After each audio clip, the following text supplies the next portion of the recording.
Bem, pessoal, boa noite a todos. Estamos aqui reunidos hoje para um debate cujo tema é Tempo de concluir, etarismo, envelhecimento e narrativas de vida. Os nossos convidados de hoje são Arnaldo Domingues de Oliveira. Ele é psicanalista, realiza atendimento psicanalítico online internacional e presencial em Itatiba, São Paulo, Brasil, e em Córdoba, na capital, República Argentina. É docente do CEP e realiza atendimento online em Clínica Social de São Paulo. É coordenador de grupos de estudos psicanalíticos e de supervisão na clínica particular. Também realiza seminários semanais de transmissão no Catarse. Nós também temos Jéssica Wright Olivieri, psicanalista com formação pelo Centro de Estudos Psicanalíticos, pelo CEP. Ela atende em consultório particular e pela rede de atendimentos psicanalíticos, a clínica do CEP, e auxilia na geração de conteúdo no Instagram, @Centro Psicanálise. Nós também temos conosco Rosa Lúcia Moisés. Ela é psicanalista com formação pelo Centro de Estudos Psicanalíticos, o CEP, é graduada e pós-graduada em Ciências Sociais pela Universidade de São Paulo, membro do Grupo de Estudos sobre Envelhecimento do Departamento de Psicanálise do Instituto Sede Sapientai e atende adultos e idosos em clínica particular, além de integrar a equipe da Clínica Sustentável de Psicanálise do projeto Instigar. Em nome do CEP, eu agradeço a presença de todos, especialmente dos nossos convidados, e desejamos uma boa atividade a todos. Eu passo a palavra agora para a Jéssica. Olá, boa noite a todos. É um prazer estar aqui. Apesar de ainda não me sentir exatamente uma autoridade no assunto envelhecimento, vou fazer meu melhor. Eu pedi para falar primeiro, talvez pela pressa da juventude, e também para depois conseguir ouvir com mais calma os meus queridos debatedores, Arnaldo e Rosa, que certamente têm muito a nos ensinar sobre o tema. Então vamos lá. Há algo de inquietante na experiência do tempo. Ele passa, nos atravessa, molda nossas histórias e, ao mesmo tempo, nunca parece realmente nos pertencer. Elis Regina cantem como nossos pais. Minha dor é perceber que, apesar de termos feito tudo o que fizemos, ainda somos os mesmos e vivemos como nossos pais. A potência dessa frase, a meu ver, está no confronto entre desejo e destino. Queremos nos diferenciar, reinventar nossa trajetória, mas sem perceber, muitas vezes reproduzimos os passos de quem veio antes. Talvez porque, antes de sermos quem somos, fomos sonhados por eles. Carregamos gestos herdados, frases repetidas sem perceber, receios que não nasceram em nós e desejos que talvez nem sejam totalmente nossos. A psicanálise nos ensina que há algo de profundamente inconsciente nessa repetição, um roteiro herdado, uma trama que se impõe antes mesmo que possamos escrevê-la. Freud chamava isso de neurose de destino, uma repetição compulsiva de padrões inconscientes, como se estivéssemos fadados a percorrer o mesmo caminho, por mais que tentemos escapar. E então surge a pergunta: é possível desejar para além das identificações herdadas ou estamos condenados a ser os mesmos da Elis? Paul Ricoeur nos oferece uma chave importante. Ele sugere que nossa identidade não é fixa, mas uma narrativa em constante reescrita. Se a velhice é um momento em que temos mais passado do que futuro, talvez seja também o momento em que mais temos condições de transformar o passado em história, dar forma ao vivido, ressignificar as experiências, recontar a nós mesmos. A trama da vida não se dá sozinha. Para compreendê-la, podemos recorrer a três formas de pensar o tempo: Cronos, Kairos e Mutus.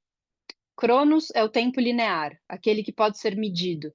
É o tempo do relógio, das datas, das ideias. Ele avança, implacável, inescapável, indiferente à nossa experiência. É o tempo contado, aquele que marca o envelhecimento biológico e nos lembra que tudo segue adiante.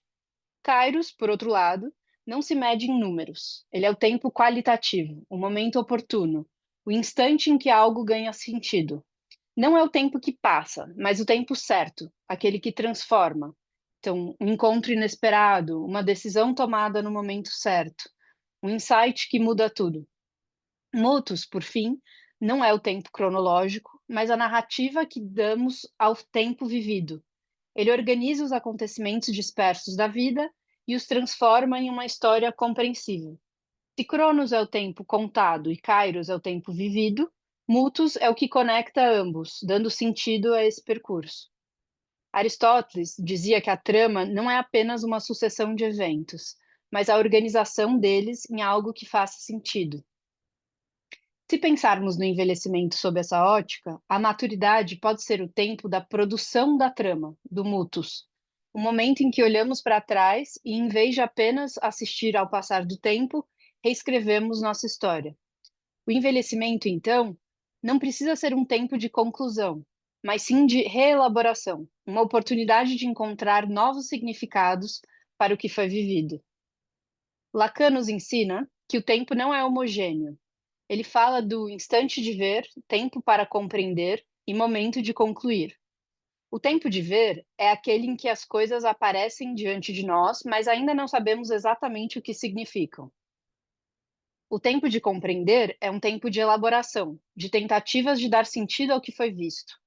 E então vem o instante de concluir, o momento da decisão, que chega de forma abrupta, mas só se torna possível porque foi precedido por esses outros tempos. Se pensarmos nessa formulação ao longo da vida e não apenas como instantes isolados, será que não podemos entender a maturidade como um grande tempo de compreender? Um período em que a experiência vivida começa a fazer sentido? Em que revisitamos histórias e elaboramos o que antes apenas vimos?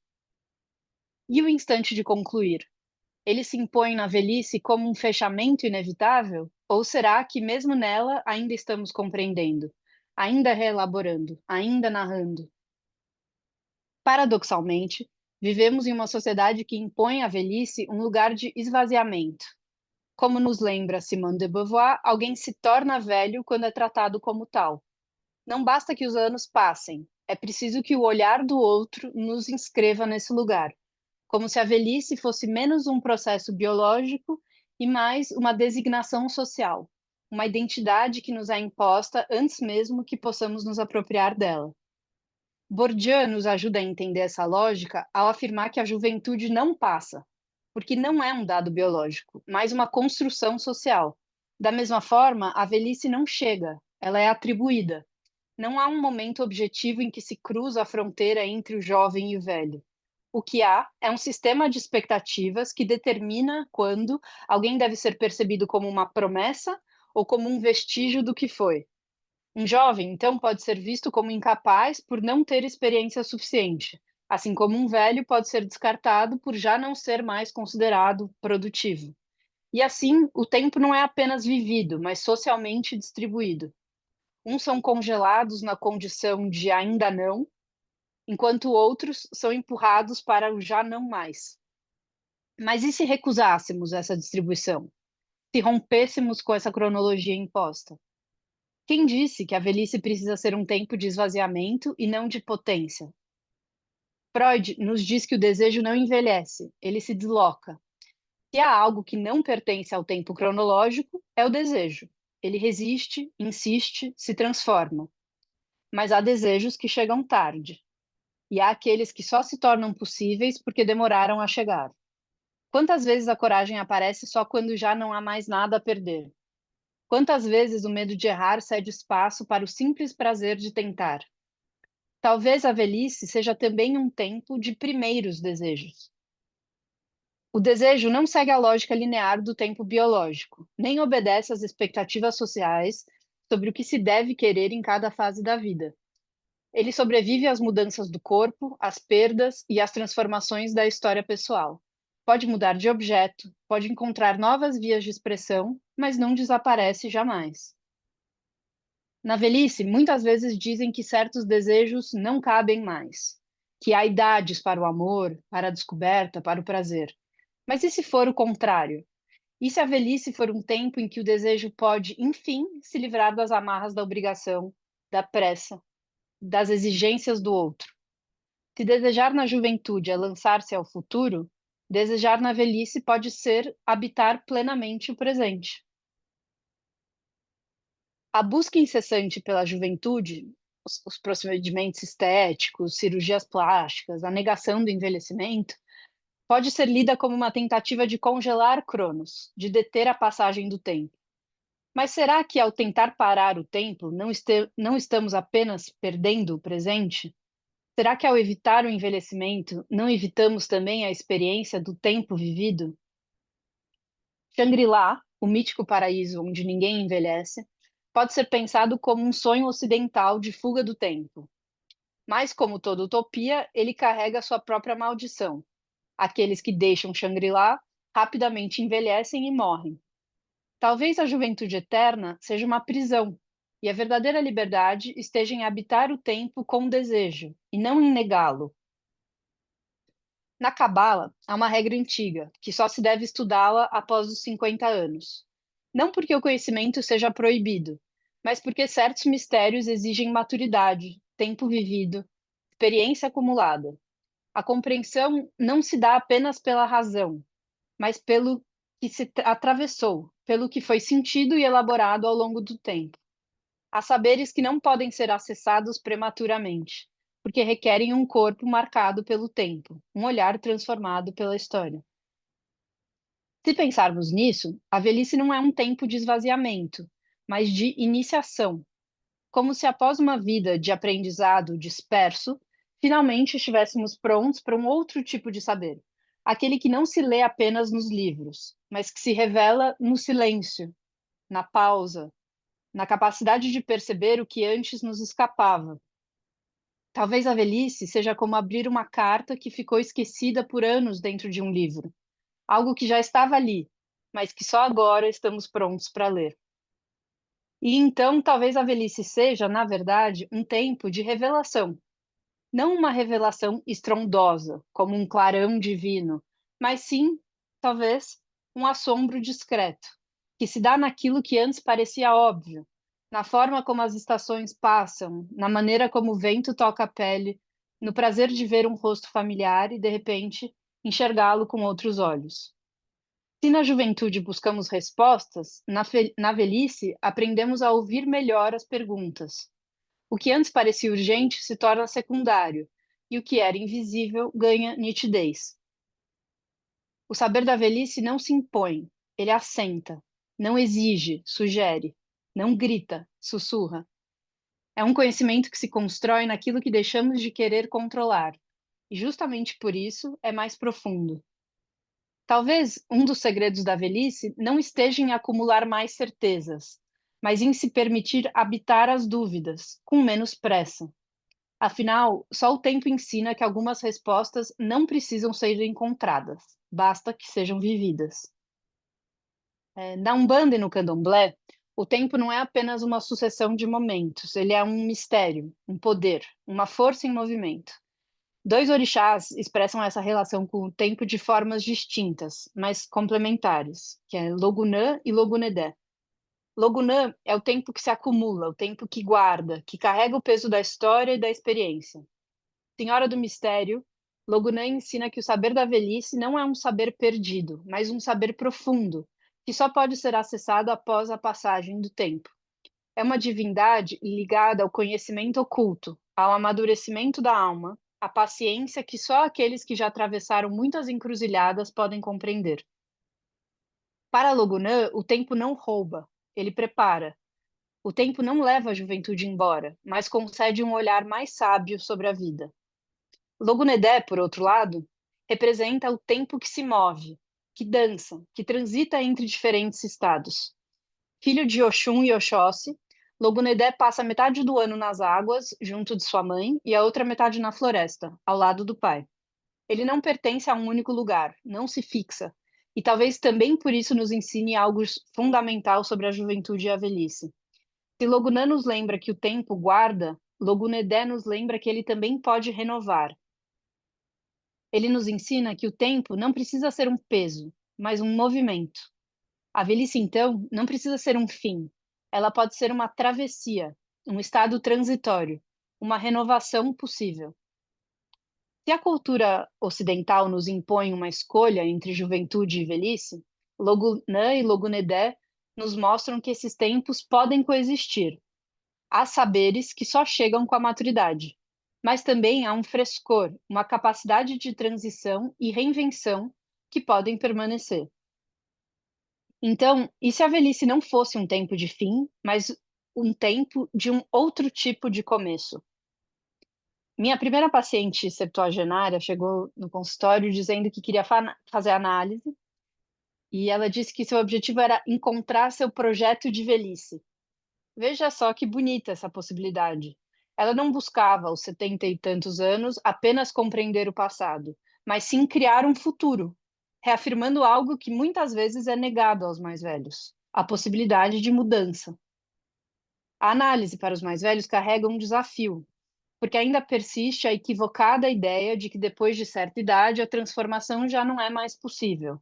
Ah, ele já tem 70 e tantos anos, não vai mais mudar. Quantas vezes já ouvimos essa frase, né? Mas a psicanálise nos ensina justamente o contrário. Enquanto há sujeito, há desejo, e enquanto há desejo, há movimento. Não há idade para encontrar novos sentidos, para desejar de outra forma. E não há idade para começar algo novo, seja um projeto de velhice, uma travessia, uma reinvenção. A velhice, assim, não precisa ser apenas um tempo de conclusão, mas um tempo de elaboração, de reelaboração e, por que não, de reinvenção de si mesmo. O Contar do Caligares, em O Sentido da Vida, nos lembra que não há um sentido universal dado de antemão à vida. O sentido não está fora de nós, esperando para ser encontrado. O sentido da vida é justamente viver. Ele nos diz que a vida não se justifica por um propósito fixo, mas pela maneira como a experimentamos, pelo que nos permitimos sentir, arriscar, desejar. O sentido da vida está na vivência, na curiosidade, na abertura para o inesperado, pois só somos nós mesmos essa única vez. E isso inclui nossa velhice, que só com uma vez na nossa vida. E talvez essa, então, seja a grande questão do envelhecimento. Não se trata de encontrar um sentido definitivo, mas de continuar inventando sentidos possíveis. A velhice não precisa ser um tempo de conclusão, mas de narrativa, de dar contornos à própria trajetória, de continuar desejando, de não se reduzir àquilo que foi perdido, mas àquilo que ainda pode ser vivido.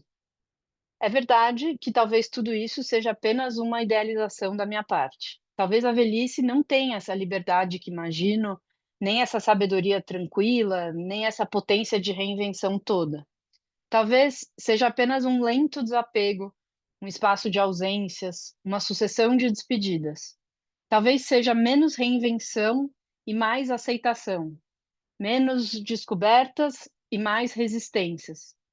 Talvez seja mais difícil do que posso conceber agora, mas eu espero que não. Ou que possa ser um pouco dessas coisas todas. Que o tempo possa ser mais do que um acúmulo de perdas. Que ele também nos prepare, nos abra caminhos, nos permita seguir narrando e desejando. Porque o tempo nos dá e nos toma, nos faz e nos desfaz. Mas não precisa ser um inimigo. Talvez o verdadeiro desafio seja fazer dele um lugar de desejo, porque no fim, não importa quantos anos tenhamos vivido, se o desejo ainda nos habita, ainda há história para contar.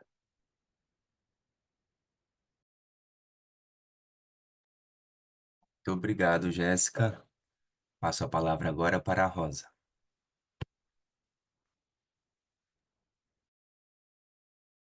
Olá, pessoal, boa noite. Em primeiro lugar, eu quero avisar que eu vou ler o meu texto, porque sem ler eu não vou conseguir falar tudo que eu planejei, né? Então, em primeiro lugar, eu quero agradecer o convite para estar aqui hoje e conversar sobre temas muito importantes e cada vez mais presentes nas nossas vidas, na nossa prática clínica e que precisam ser pensados, debatidos e, de preferência, assim, de forma coletiva, né? Estamos envelhecendo rapidamente como nação. Estamos preparados para lidar com isso? Essa é uma pergunta que me ocorre ao pensar nesses temas. Quando eu li o título do debate, amplo, instigante, eu pensei logo na relação entre etarismo, envelhecimento e morte. E é sobre isso que eu quero falar um pouco. A morte, esta entidade que parece rondar o imaginário quando a gente se propõe a pensar sobre a vida, a passagem do tempo, o envelhecimento, as perdas, e que representa um desafio do ponto de vista de como nós, enquanto sujeitos, lidamos ou não lidamos com a morte, e de como ela é representada histórica e culturalmente. Bom, desde os primórdios, a psicanálise se ocupa da articulação sujeito-cultura. Nas palavras de Freud, não há conflito entre a psicologia individual e a psicologia social ou de grupo. Então, é na articulação sujeito-cultura que a gente pode encontrar um terreno fértil para pensar em questões complexas como essas aqui propostas nesse debate. Uma outra ideia fundamental para a psicanálise é a de que o sujeito do inconsciente não envelhece. Freud se refere muitas vezes ao tempo e ao lugar do tempo nos processos psíquicos, e afirma que, ao contrário de como o tempo é concebido na vida consciente, e a Jéssica falou sobre isso, né, um pouco, como as noções de tempo, o tempo não encontra equivalente no sistema inconsciente. Se o tempo não se inscreve no inconsciente, a morte também não, né? Então, num outro texto, de 1915 também, Freud afirma ser impossível imaginarmos nossa própria morte, pois no inconsciente estamos convencidos da nossa imortalidade. Mas há o real da velhice, né? Com perdas, limitações, deslocamentos, que exige um trabalho de luto, uma elaboração que que permite a substituição simbólica do que foi perdido por novos objetos e perspectivas para o tempo ainda a ser vivido. Pensando na questão da morte, é interessante a gente observar que a relação que se estabelece com ela varia conforme a época e a cultura. O historiador francês Philippe Arrier dedicou uma obra inteira ao tema, mostrando como as diferentes formas de representação da morte variam historicamente. Bom, ele está nesse livro, O Homem Diante da Morte, ele está tratando do contexto ocidental, especialmente o europeu, né? E ele mostra, por exemplo, como na Idade Média a relação com a morte era muito diferente dos tempos atuais, né? Aspas. Ele diz assim: a morte dava tempo para ser percebida, era um fenômeno absolutamente natural que a morte se fizesse anunciar. Então, havia uma crença no aviso da morte. Diz ele, não se morria de qualquer maneira. A morte era regulamentada por um ritual costumeiro, descrito com benevolência. A morte comum, normal, não se apoderava traiçoeiramente da pessoa. Havia uma crença no aviso da morte. Então, a morte era acompanhada, era ritualizada e estava muito ligada ao ritmo da vida cotidiana. Bom, dando um salto no tempo, a gente observa que desde o século XIX, mais intensamente no século XX, surge uma nova forma de morrer, especialmente nas regiões urbanizadas e industrializadas, nas quais o domínio da técnica está muito presente, né? Arrier fala de uma imagem invertida. Ele diz o seguinte: a sociedade expulsa a morte do campo de visão, salvo no caso de figuras preeminentes cuja morte é uma morte pública. Já não ocorre a pausa nas atividades cotidianas dos indivíduos diretamente atingidos pela perda. Ele diz: o desaparecimento de um indivíduo não afeta mais a comunidade, a continuidade da vida cotidiana. Tudo se passa nas cidades como se ninguém morresse mais. Uma mudança essa que impacta as formas de viver o luto, que agora deve ser discreto, restrito aos mais próximos ao morto. Com o advento radical da medicalização da vida, a morte é transferida para o hospital e afasta da experiência dos familiares os inconvenientes de terem que lidar com os cuidados dos doentes, seu sofrimento, a visão penosa das agonias. A morte hospitalar se torna a regra nas regiões urbanizadas. É o triunfo da técnica, da asepsia, da disciplina sobre os corpos. É a morte distanciada, mantida fora do campo de visão de quem permanece vivo, cuja experiência se restringe, então, aos ritos inevitáveis. Se a gente pensar no período recente da pandemia de Covid-19, a gente vê que a morte, mais que distanciada, ela foi interditada e impedida de ser vivida e ritualizada pelos que continuavam vivos. Num livro publicado aqui no Brasil o ano passado, a psicanalista e feminista inglesa Jacqueline Rose aborda o impacto da pandemia sobre a relação com a morte. Para ela, a pandemia alterou radicalmente a forma de lidar com a morte, de se lidar com a morte, instaurando uma época de luto permanente e que passou a exigir um acerto de contas psíquico pesado, com a dissolução de muitas ilusões. Ela está se referindo nesse livro ao período da pandemia, mas eu desconfio que o momento atual não está distante disso, né, do que ela vai trazendo como reflexão. E os efeitos da pandemia ainda estão para ser elaborados. Nesse livro dela, composto de 4 ou 5 ensaios, ela trabalha com 3 referências: as reflexões de Freud sobre a morte e a guerra, no momento em que ele vive o luto pela perda de uma filha vítima da gripe espanhola, e a Europa está em guerra. O livro de Camus sobre a peste, que se chama A Peste, e a trajetória de vida e o pensamento de uma filósofa francesa, Simone Weil, sobre a condição operária, a desigualdade e a justiça. Com essas referências, Rose vai pensar sobre o lugar da morte no contexto da pandemia, marcado não só pela pandemia, né, com um elevado número de perdas humanas, mas também pela guerra na Ucrânia. Hoje, a gente não tem mais pandemia, né? Mas o panorama global não parece favorável à vida, não. Ainda há guerra na Ucrânia, na África, a Palestina está destruída, o planeta está ameaçado pelas catástrofes climáticas, a democracia está ameaçada em muitos lugares, a ultradireita e a necropolítica crescem.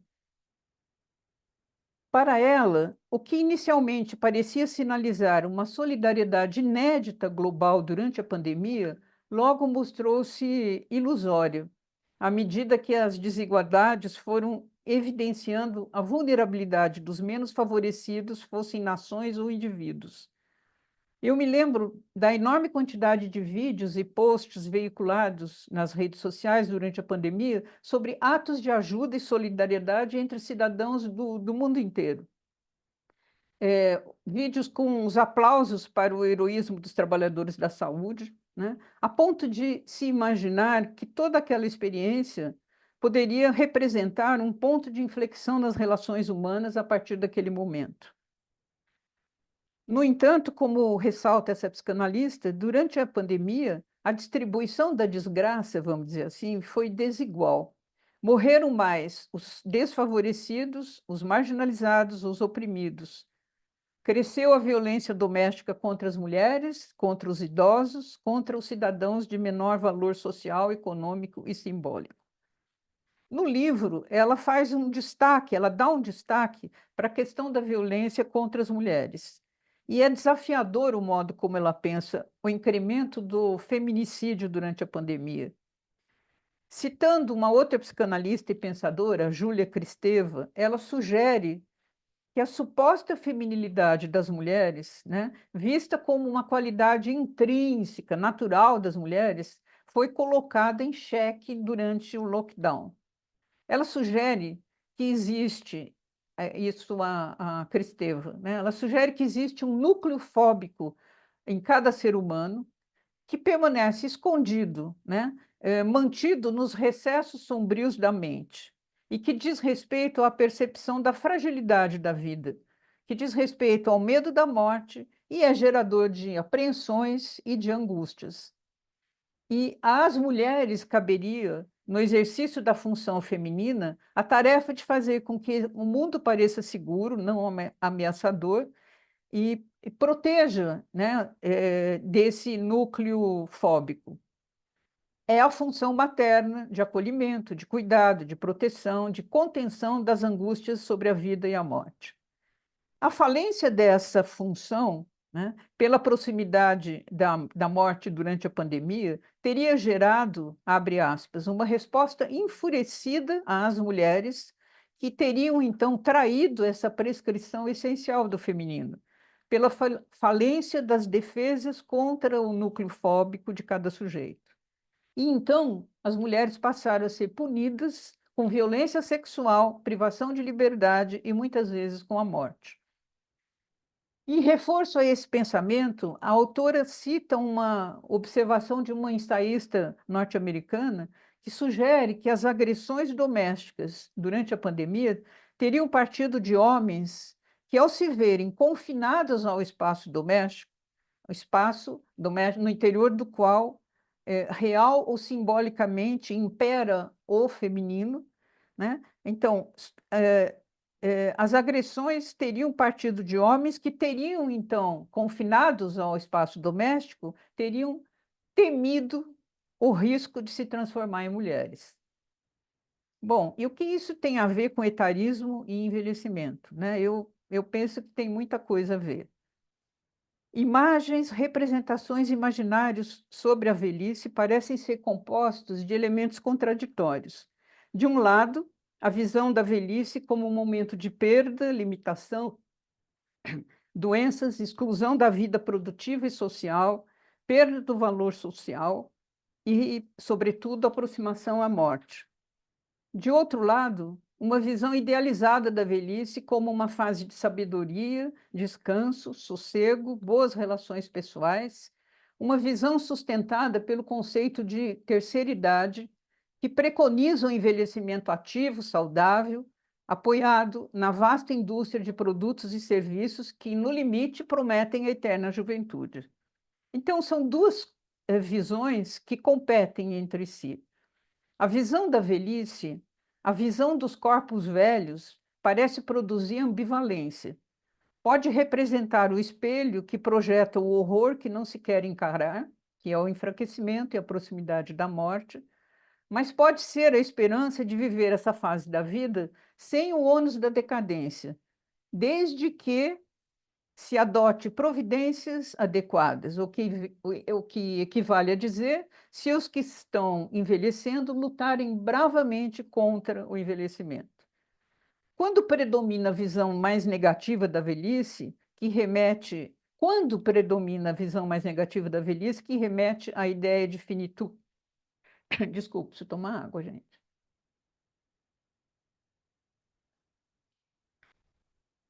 Então, quando predomina a visão negativa, que remete imediatamente à ideia de finitude e provoca assombro, né? Diante de qual ou quais velhices? E quando predomina a visão favorável da velhice como uma forma que pode ser, uma fase que pode ser ativa e saudável? Do que depende isso, né? Do sujeito que olha, do sujeito que é olhado, certamente dos dois, e também do momento histórico, cultural e social. Durante a pandemia, por exemplo, né, os idosos foram de saída vistos como grupo de risco, o que gerou o surgimento de discursos, memes, piadas e fatos indicativos de etarismo, como a discussão sobre quem deveria ser priorizado na ocupação dos leitos hospitalares. Para falar, então, diretamente do tema do etarismo, ou ageísmo, ou idadismo, eu quero lembrar que a Organização Mundial da Saúde definiu a década de 2020 a 2030 como a década do envelhecimento saudável, isso em função do aumento acelerado da população idosa no mundo e da constatação de que é preciso implementar medidas e políticas para melhorar a qualidade de vida e de proteção aos idosos. Segundo um documento da OMS, a idade é uma das primeiras características que observamos em outras pessoas. O idadismo surge quando a idade é usada para categorizar e dividir as pessoas por atributos que causam danos, desvantagens, injustiças e minam a solidariedade intergeracional. O idadismo prejudica a saúde e o bem-estar, e é um obstáculo à formulação de políticas e ações eficazes em envelhecimento saudável. O documento ressalta também os prejuízos do etarismo sobre a economia e a sociedade como um todo, e estima que 1 a cada 2 pessoas no mundo tenha atitudes discriminatórias para com as pessoas idosas. Mas a discriminação, digo, né, penso, não está restrita a atitudes individuais, ela está presente, como o próprio documento coloca, da OMS, está presente nos dispositivos institucionais, né, nas instituições de assistência médica e social, no trabalho, no sistema jurídico, na mídia, nas instituições financeiras. E é atravessada por questões de gênero, raça, classe social, já que a velhice não é homogênea, são muitas as velhices. Num artigo da Revista de Saúde Pública da USP de 2021, aborda-se o conceito de ageísmo, né? Um termo que surge na década de 60. Esse artigo diz o seguinte, entre outras coisas: o ageísmo constitui uma forma de intolerância comparável ao sexismo e ao racismo, né? Inclui atitudes preconceituosas, práticas discriminativas, políticas institucionais que perpetuam os estereótipos contra os mais velhos, né? E, embora não seja dirigido apenas a jovens e adultos, a grande maioria dos estudos e pesquisas mostra que está centrado nos idosos. O termo, inclusive, ageísmo, está indexado no LILACS, que é os documentos, né, científicos da região da América Latina e do Caribe. Como fenômeno social e cultural, o etarismo se vale de eufemismos e pode ser mais ou menos sutil e pode ser identificado, por exemplo, por atitudes de infantilização do velho, né? Então, falar lentamente ou falar muito alto, desconsiderar as opiniões e escolhas do sujeito, oferecer ajuda e proteção desnecessária ou indesejada, utilizar linguagem estereotipada ou lugares comuns sobre o velho e a velhice. Basta prestarmos atenção para notar como as pessoas, a partir de uma certa idade, começam a ser tratadas, muitas vezes, com atitudes que aparentam gentileza, mas que mal disfarçam o preconceito. A própria expressão, né, terceira idade, surgida com a função de atenuar a visão negativa da velhice, mas ainda mais a expressão melhor idade, são tentativas de escamotear o mal-estar, o horror ante a velhice e o horror ante a visão dos corpos envelhecidos. A clínica psicanalítica, como um campo privilegiado para a observação do humano, revela o quanto a vivência da passagem do tempo é conflitiva para homens e mulheres, para pessoas mais ou menos jovens. Mas um aspecto importantíssimo é inegável e pode ser muito bem observado na clínica e na sociedade. As mulheres são privilegiadas, né, nessa vivência conflitiva, pois os ideais de beleza e juventude cobram das mulheres um preço alto, né? A gente pode, se a gente pensar no filme A Substância, né, que está aí, que essa semana foi super discutido, né? E se a gente pensar também na premiação do Oscar, que acabou premiando a juventude, né, em detrimento, por exemplo, de 2 atrizes maduras. Bom, quando é que se dá a entrada na velhice, né? Eu acho que é sempre uma questão que surge, né? Será que é aos 60 anos, que é a idade oficial de ingresso na terceira idade, ou quando a pessoa se sente velha, passa a sentir-se velha? Os estudos e a pesquisa sobre o tema mostram um consenso a esse respeito. A entrada na velhice constitui um momento disruptivo, traumático. Algo acontece com o sujeito, uma perda, pode ser uma perda, uma doença, uma queda, enfim, a perda de um objeto, a perda de um status, né? Qualquer coisa que adquire uma importância para aquele sujeito e instaura uma visão, uma vivência de desamparo, de fragilidade, de deslocamento e afeta o arcabouço narcísico do sujeito. E ele então se vê velho, né? Bom, agora eu vou tentar precisar melhor a hipótese que eu estou tentando discutir aqui, né? Que é a de que o etarismo parece significar uma reação ao horror e ao medo da morte provocada pela visão do velho. As propostas de uma velhice ativa, saudável, positiva, né, e as tentativas de mudar a chave, disseminando imagens otimistas dessa fase da vida, parecem representar uma tentativa de conciliação e apaziguamento e afastamento do que provoca intensas angústias, né, que é a imagem e a ideia da morte. Mas as imagens favoráveis da velhice, no mais das vezes, permanecem como ideais inacessíveis por uma parcela significativa da população idosa, pelo menos aqui no nosso contexto. Basta olhar ao redor, para não falar de dados estatísticos, sobre a situação de uma enorme parcela de idosos no Brasil. Então, é preciso que a sociedade como um todo assuma a tarefa do cuidado dos que envelhecem. É preciso um conjunto de políticas públicas adequadas, de recursos, dispositivos adequados e profissionais qualificados. Precisamos lutar para proporcionar qualidade de vida para todos os velhos, né? Com tudo que isso implica: atenção médica, renda, segurança, assistência social, cidadania, garantia de cumprimento do Estatuto do Idoso. O esforço para proporcionar qualidade de vida, para proporcionar saúde, bem-estar e dignidade aos velhos, e que permita que eles saiam da invisibilidade social e simbólica, esse esforço pode ter efeitos múltiplos. Além de atender uma demanda real, pode funcionar como uma espécie de antídoto contra posturas preconceituosas e discriminatórias. A garantia de A garantia de uma vida de qualidade talvez seja um fator crucial para atenuar o pavor de uma experiência de envelhecimento marcada por sofrimento, abandono, esvaziamento de sentido e, muitas vezes, morte em vida. Talvez, assim, as narrativas sobre a velhice possam adquirir tonalidades menos carregadas, mais esperançosas, mais vitalizadas. A quem compete a responsabilidade por isso?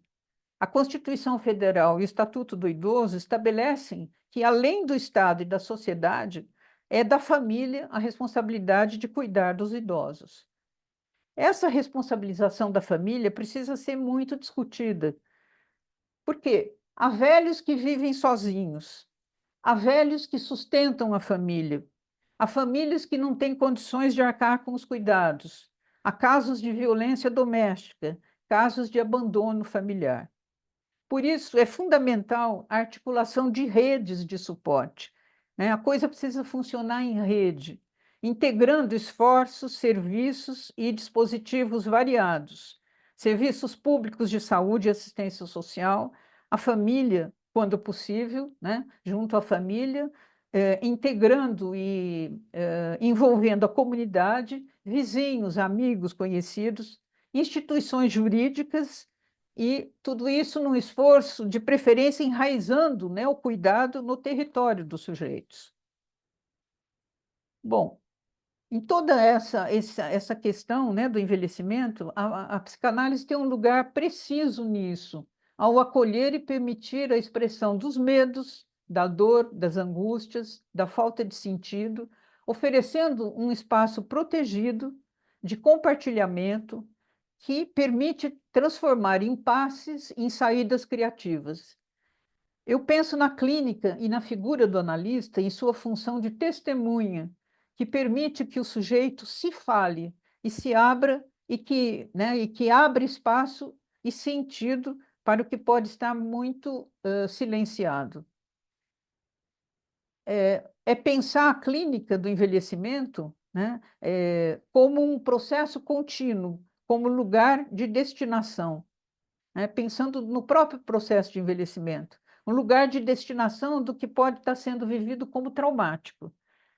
Ou seja, é o estar junto nas travessias.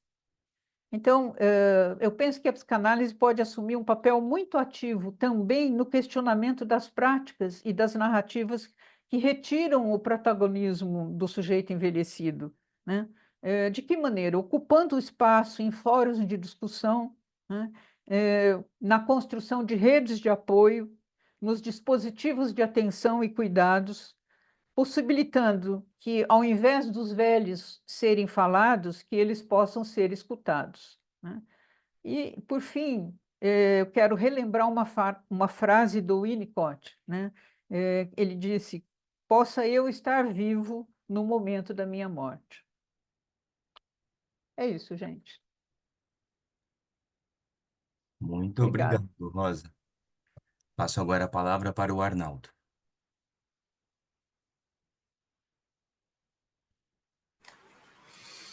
Ok, muito obrigado. Agradeço pelo convite também de estar nesta circunstância e me sinto muito honrado de compartilhar com vocês duas esta mesa. Que conste que nós não conversamos durante a preparação desta mesa redonda sobre os temas e é muito bom, porque a surpresa é mais gratificante. Só um comentário, Jéssica me fez lembrar da minha época de geriatria. Eu estudei gerontologia e geriatria no Hospital das Clínicas, na USP, geriatria, e no Sede Sapiência, gerontologia social, nos anos 80. E tive a sorte de militar junto aos meus pacientes. Nós chamávamos de velhismo naquela época, em vez de ageísmo, que é uma palavra inglesa de age. Tentamos naturalizar ao português a palavra velhismo como um preconceito. E tivemos grandes conquistas com um apoio fundamental do governo. Tem que se lembrar sempre da prefeita Luísa Erundina, que abriu todas as possibilidades para os que lutávamos por este tema. Na época eu era tão jovem quanto a Jéssica e tinha criado um grupo com meus pacientes chamado Radicais Livres. Radicais livres eram essas moléculas de colesterol que se consideravam prejudiciais, que entupiam as artérias, mas nós fizemos isso na militância, para desentupir. Foi uma experiência que me levou à psicanálise. E desde os primórdios da minha atuação profissional, a morte esteve como uma companheira. Então, também decidi falar um pouco sobre a morte, mas baseado numa frase de Mario Benedetti, de um livro chamado La Muerte e Outras Sorpresas, onde ele nos alerta e diz: conviene que te prepares para lo peor. Mas com um adendo que é: se desejas a vida, prepárate para a morte. No Futuro de uma Ilusão, Freud diz: em geral, as pessoas experimentam seu presente de forma ingênua. E no Mal-Estar na Civilização, ele diz que o sofrimento nos ameaça a partir de 3 direções: o próprio corpo, condenado à decadência e à dissolução; o mundo externo, que pode voltar-se contra nós com forças de destruição esmagadoras e impiedosas. Estamos vendo isso acontecer. E, finalmente, nossos relacionamentos com os outros homens. Talvez este seja a direção mais penosa. Mais para frente, no Mal-Estar na Civilização, diz Freud: quanta dificuldade e sofrimento foram acrescentados pela má vontade dos ditos semelhantes. Com relação ao tempo, eu tinha feito uma explicação que já foi trazida pela Jéssica, portanto está apresentada, que é Lacan e a tripartição do tempo, você já falou dela. Quando eu sugeri falarmos sobre o tempo de concluir, me inspirei em Lacan, mas modificando o momento de concluir como um tempo que, para além do lógico, inclui o cronológico. Incluir o cronológico implica em lidar com a transitoriedade. Em 1915, Freud escreveu: o valor da transitoriedade é o valor da escassez no tempo. A limitação da possibilidade de uma fruição eleva o valor dessa fruição. Então, nós temos, em 1915, um Freud mais apostando mais na vida, que tem uma limitação, uma instância delimitadora, o tempo. Mais ou menos no sentido do que diz Mário Benedetti: se queres viver, prepara-te para a morte, prepara-te para o pior, diz Benedetti.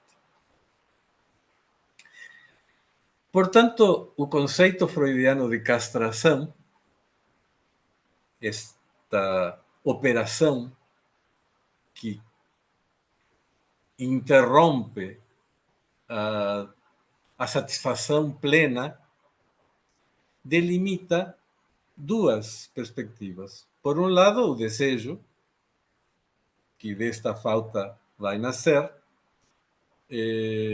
falta de objeto, falta em ser, mas ao mesmo tempo a castração representa a constatação da mortalidade.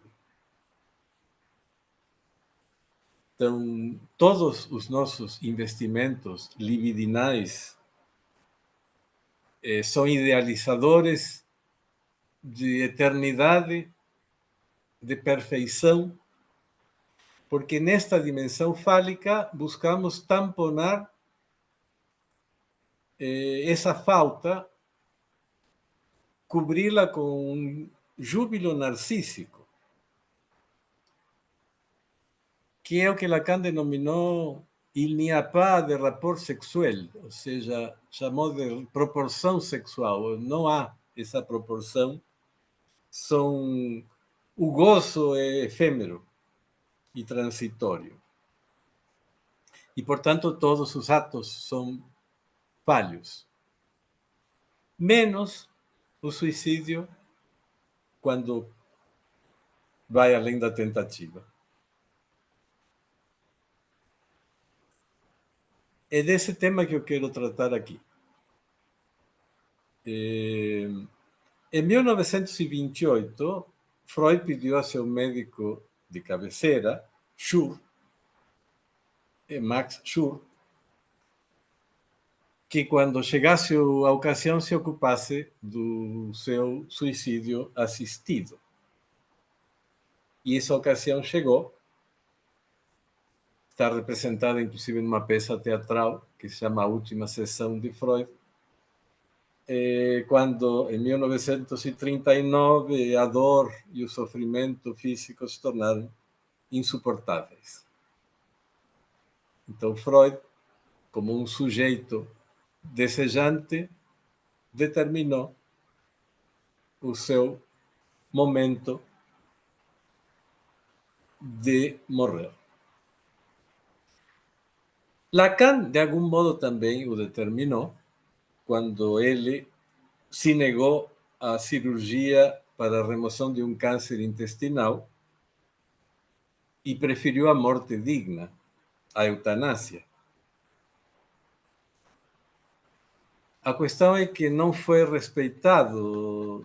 Quando piorou, foi internado com um nome fictício e operado numa cirurgia de emergência, provavelmente porque teve uma obstrução intestinal. E o pós-operatório resultou fatal, uma infecção hospitalar o matou. Então eu digo, não sustentaram o não do perceber,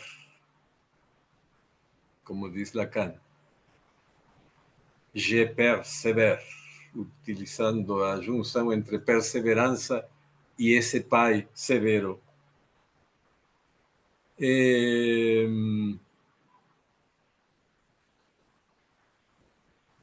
No jornal saiu a notícia: Lacan finge-se de morto,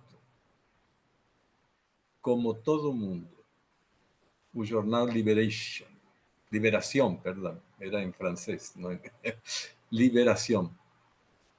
Naquele 9 de setembro, quando o médico lhe injetou a dose letal de morfina, e contam que o velho Lacan, com um olhar fuzilante, disse as últimas palavras.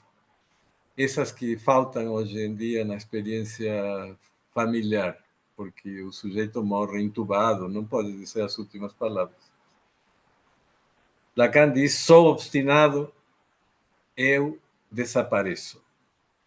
E morreu. Isso está, podem ler, no Jacques Lacan, Esboço de uma Vida, História de um Sistema de Pensamento, de Elisabeth Rudinesco. Lacan havia perdido o mais importante da sua... a pulsão mais importante, provavelmente, da sua existência, que era a voz. Dizem que os analisantes continuavam escutando a voz de Lacan e nos encontros, nos congressos também. Ele já não conseguia mais armar os nós, mas era um personagem, um faraó, diz Rudinesco.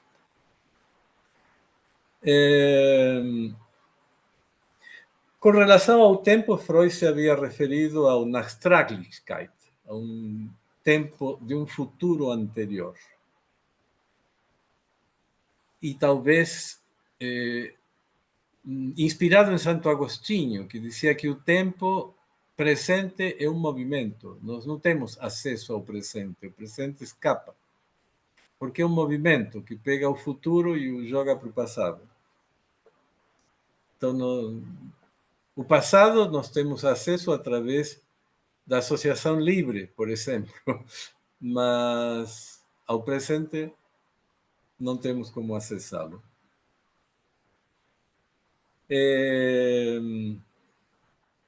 No Seminário 4, na página 49, Lacan escreve que há na natureza algo que é seu isso, estruturado segundo o modo de uma articulação significante. O significante funciona sobre o fundo de uma certa experiência de morte. Ou seja, ao mesmo tempo que o significante é uma experiência de morte, também é uma tatuagem sobre o corpo, tornando o corpo erógeno. E essa tatuagem se mantém inscrita no real. Esse real traumático da contemporaneidade de que falava Rosa, que nos fez conviver tão de perto com a experiência da morte. Experiência que na minha profissão, desde a época em que eu fiz residência em cirurgia de tórax e cardiovascular até a época da geriatria, sempre esteve muito presente.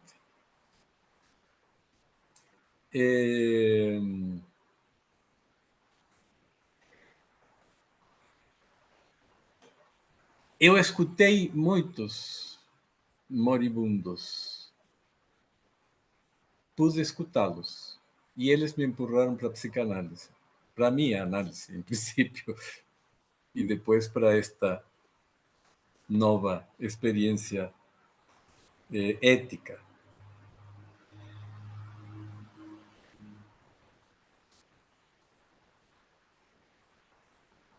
E trouxe, para não ser tão extenso, apenas como lembrança, um dado que vocês também podem encontrar publicado na internet, no Google. No dia 7 de setembro de 2022, morreu voluntariamente um dos que eu considero meus mestres, que foi Néstor Brownstein. Néstor Brownstein era de Córdoba, a minha cidade universitária, portanto, me sentia próximo por esta origem. E ele escreveu um tratado sobre a morte antes de tomar a decisão do suicídio. Uma carta de adio, uma lição sobre o tempo de concluir. Se pergunta a Brownstein como dizer adeus a uma vida que se acaba.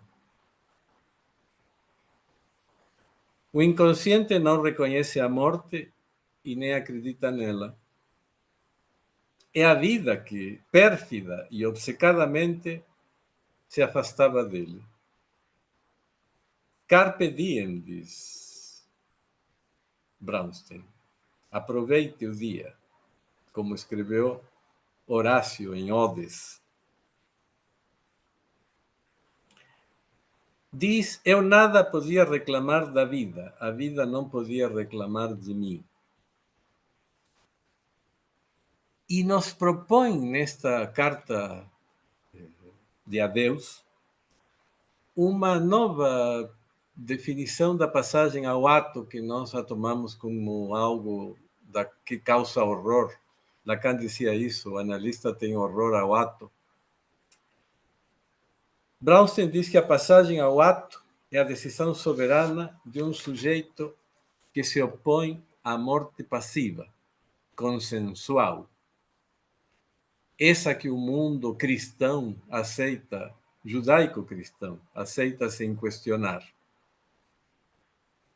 A passagem ao ato escolhida é uma inscrição indelével de liberdade.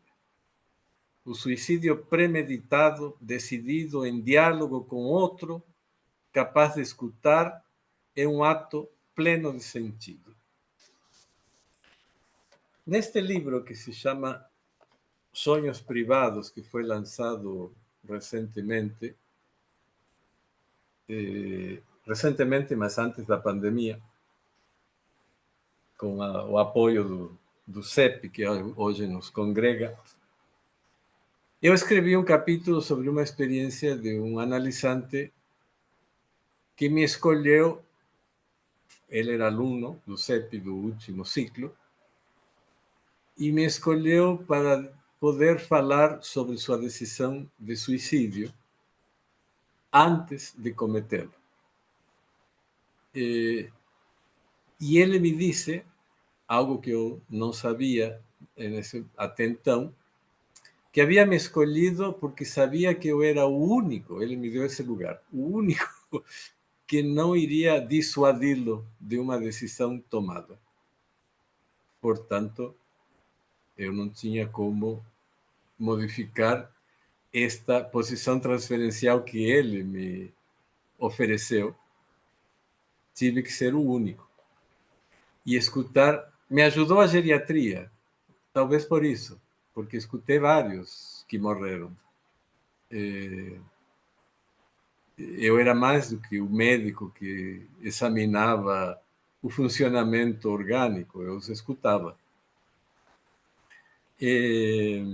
Bom, este homem muito culto, um filósofo que havia dedicado sua vida a estudos profundos,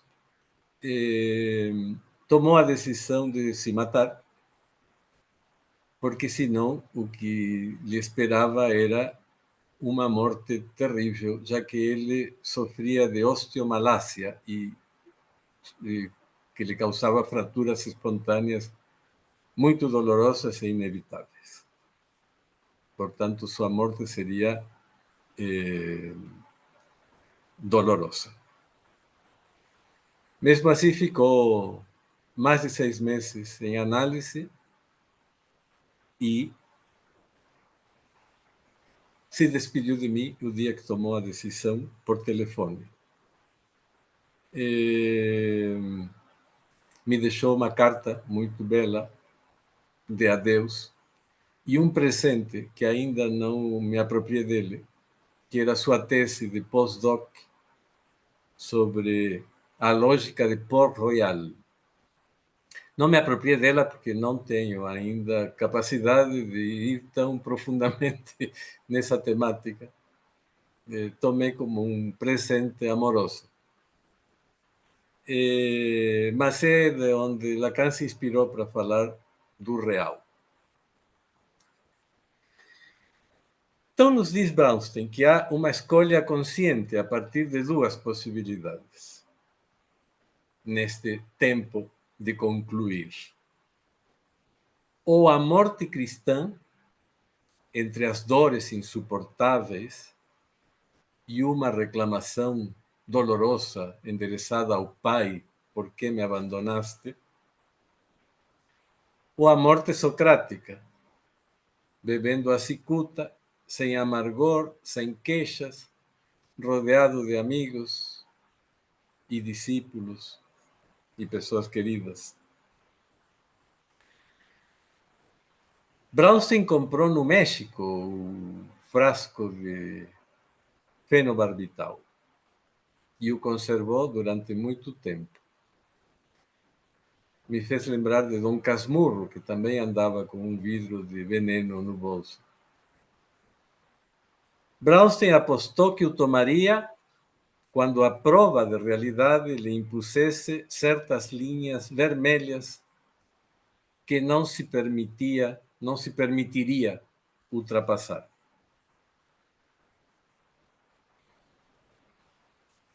E é ele que diz isso: se desejas a vida, prepara-te para a morte.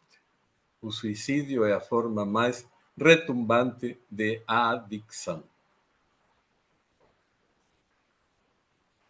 Por fim, outro dos meus mestres, lá no início profissional, quando desde a província de La Pampa, onde eu nasci e cresci, e ele foi médico lá em La Pampa, e se tornou famoso mundialmente porque foi o criador, desenvolveu em Cleveland a ponte de Safena,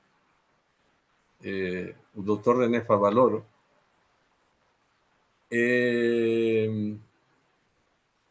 Como eu fiz 2 anos de residência em cirurgia cardiovascular, o conheci pessoalmente no centro cirúrgico, numa cirurgia.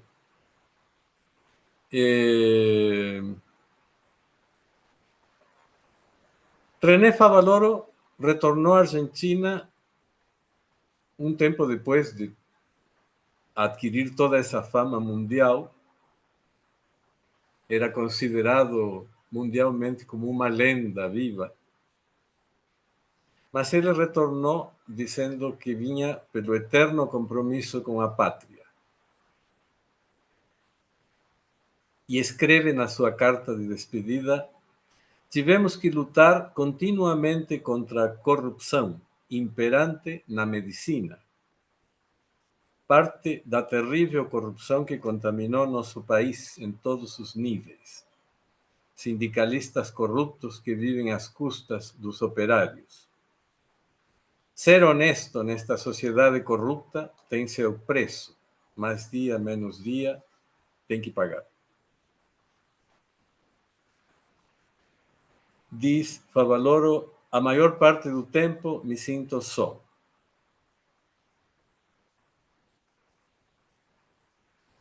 Um dos meus velhos amigos da residência, com quem continuamos sendo amigos, me contou recentemente que Favaloro comentou com o chefe da hemodinâmica, que era outro amigo da equipe: as pessoas não sabem se suicidar.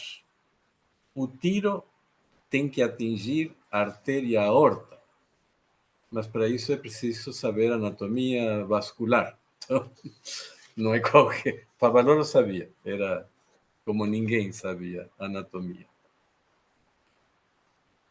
Aos 77 anos se confessou derrotado pela sociedade corrupta da Argentina.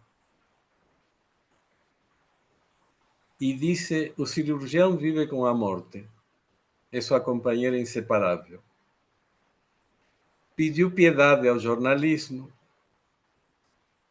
e deixou uma exigência: insisto na obrigação de me cremar imediatamente e jogar minhas cinzas no bosque de Caldenes de Jacinto Arauz, en la provincia de La Pampa. Fica terminantemente proibido realizar cerimônias religiosas ou civis.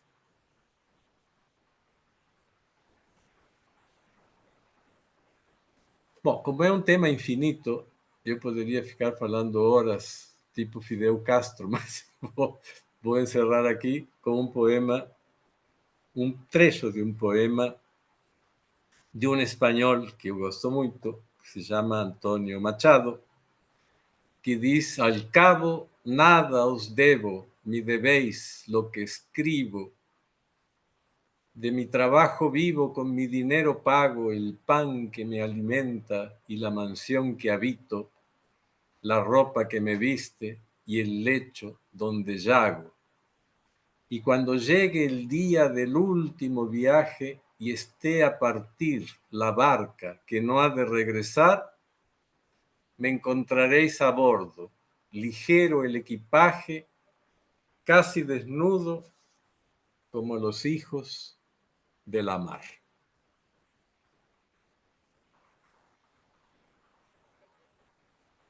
Muito obrigado. Muito obrigado, Arnaldo. Bem, pessoal, estamos então abertos para as colocações de vocês. Perguntas, comentários, questões. Basta usar o ícone de mão levantada que eu vou liberando os microfones. Carol.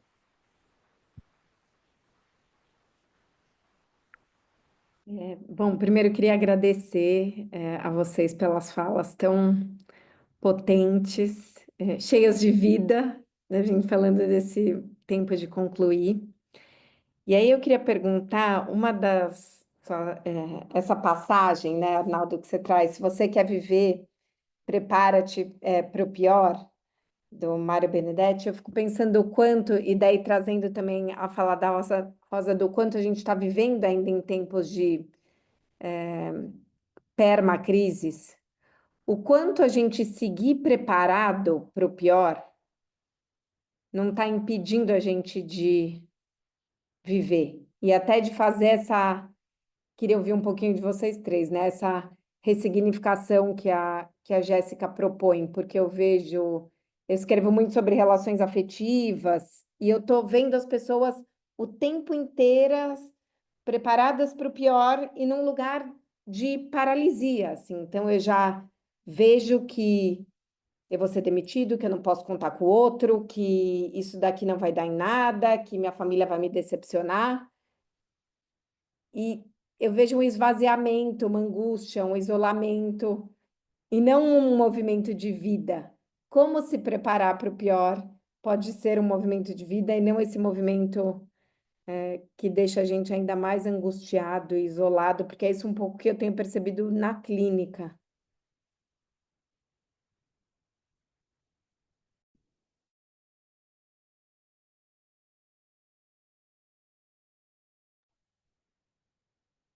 Só um minuto, Arnaldo.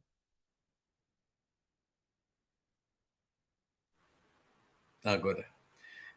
Sim, que linda, boa pergunta, porque essa era a minha provocação, por isso trouxe a poesia de Benedetti, por um lado, e o dizer de um que está prestes a se matar por outro, que são opostas. O Brownstein diz como se despedir de uma vida que eu amo tanto. É ela que obstinadamente se despede de mim, não sou eu.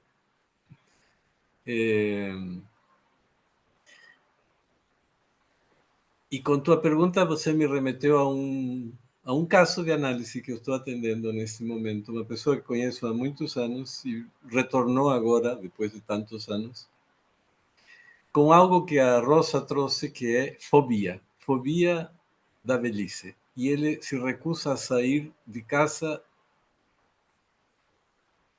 Nós somos contemporâneos, temos 60 e tantos anos, os dois. Mas ele se recusa a sair de casa porque quando sai vê velhos, terminais, ele diz. Não quer ver esses velhos. Então, mas se não sai de casa, não consegue trabalhar, precisa trabalhar. É uma fobia. Concordo contigo, esse pior paralisa. E estamos trabalhando para ver se se movimenta, se o objeto da fobia pode ser transformado em outra simbologia mais simbolizável, por valha a redundância. Porque pode ser paralisante, você tem razão. E Lacan dizia que o que nos apavora da morte é a segunda morte, que é essa quando ninguém mais se lembre da nossa existência pela vida. Nossa passagem foi esquecida. Esse esquecido está morto. E esse é o grande temor dos humanos. Talvez esse seja o pior.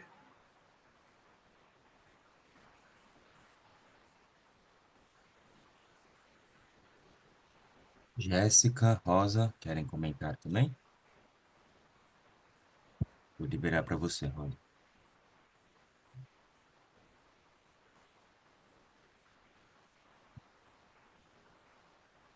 Apareceu aí? Não? Sim, eu acho que Apareceu. agora sim, Foi. agora sim. Eu achei muito interessante essa pergunta da Carol. E aí eu fiquei pensando o seguinte, o quanto toda essa ideologia, eu vou chamar, né, do bem viver a velhice, né, não é, de alguma forma, essa preparação para o pior, com, digamos, uma corrida contra o tempo, contra o envelhecimento, né? Porque deixar-se envelhecer é quase que aceitar uma condição de cidadão falho, né? Um cidadão que não conseguiu vencer, enfim, vencer a derrocada, né? Vencer o envelhecimento, né? Então, o quanto que hoje isso que você observa, né? O quanto que isso não está sendo extremamente estimulado, né? Por eu volto a dizer, por essa ideologia do bem viver, quer dizer, ninguém pode mostrar fraqueza, né? As pessoas idosas têm que lutar para não envelhecer, né? Essa ideologia ou esse ideal da eterna juventude. Quer dizer, as pessoas não podem escolher como elas querem viver, né? A velhice, como elas querem viver. Aliás, eu acho que essa questão está muito presente né, em vários momentos da vida, né? Então, seguir se preparando para o pior, de fato, eu acho que rouba a vida, né? Porque impede as pessoas de terem, enfim, contato com uma dimensão fundamental da vida, né? Que é aceitar as limitações, né? Aceitar a frustração, aceitar a castração, eu diria.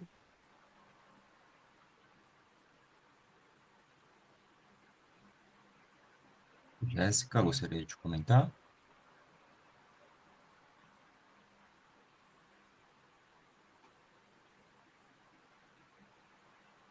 Oi? Conseguiu liberar, Jéssica?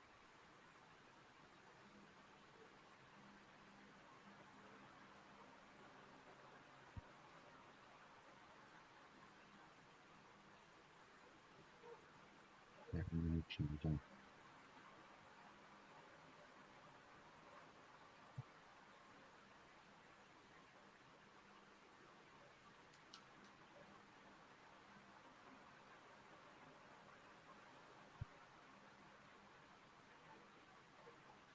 Acho que eu não estou conseguindo. Eu vou passar para o próximo, caso a Jéssica queira retomar essa, a gente retorna depois nesse tema. Vou passar então para a Rosana a palavra. Boa noite. Parabenizar, né, para a quem fez as exposições, foram muito sensíveis e eu estou bastante feliz de estar fazendo parte, né, desse momento. Bom, por formação eu sou enfermeira, tá? Estou sessentona, a sociedade diz que agora eu sou idosa, né? E estou fazendo minha formação em psicanálise no momento de reinvenção da vida. Me tocou muito a fala da Rosa, quando ela fala um pouco sobre a questão de políticas públicas, e é nesse sentido que eu queria remeter uma reflexão que eu gostaria que ela fizesse. Eu trabalhei na gestão da Secretaria de Saúde, eu falo de São Paulo, aqui na cidade de Campinas. Na gestão da Secretaria de Saúde, trabalhei muito com a cidade como um todo, né? Na gestão e com a parte de conselho de idoso, trabalhei nos conselhos. A gente tem a questão da institucionalização de políticas públicas, mas a gente tem uma questão implícita também do apagamento da singularidade dos sujeitos, porque a gente universaliza, né? É óbvio que eu não estou tirando que o Estado tem as suas obrigações, não é isso que eu estou querendo dizer. A gente tem que estar ofertando, a gente não, porque agora eu não estou mais, estou aposentada, mas o Estado tem que ofertar, tem que estar colocando o seu papel, né, dentro das políticas públicas, das políticas sociais, mas tem uma universalização que não chama muito a atenção dos idosos, porque não singulariza o desejo, às vezes depende muito da sensibilidade do profissional que está junto. Exemplo, você dá uma oficina de pintura, você dá uma oficina, uma dança, você oferece alguma coisa que não é aquilo que ele está precisando, né? Estou falando do lugar da saúde, né? No lugar da saúde. Um centro de referência de idoso, onde você oferece, vamos fazer alongamentos, vamos fazer exercícios, e não é aquilo que ele necessita. Tem a oferta, tem quem procure, mas não é bem isso que ele procura, que ele necessita. É uma sociedade realmente que envelheceu, era programado, a gente sabia desse envelhecimento, vai envelhecer mais, mas realmente a gente não se preparou, né, enquanto Estado, né, enquanto políticas. E aí, na psicanálise, propriamente dita, eu não faço clínica, né, não atendo, estou em formação. Rosa e os participantes quiserem, né, os demais palestrantes, como você vê essa questão do apagamento mesmo, do possível apagamento desse sujeito nessa universalização que é as políticas públicas? Obrigada, desculpa eu ter me alongado.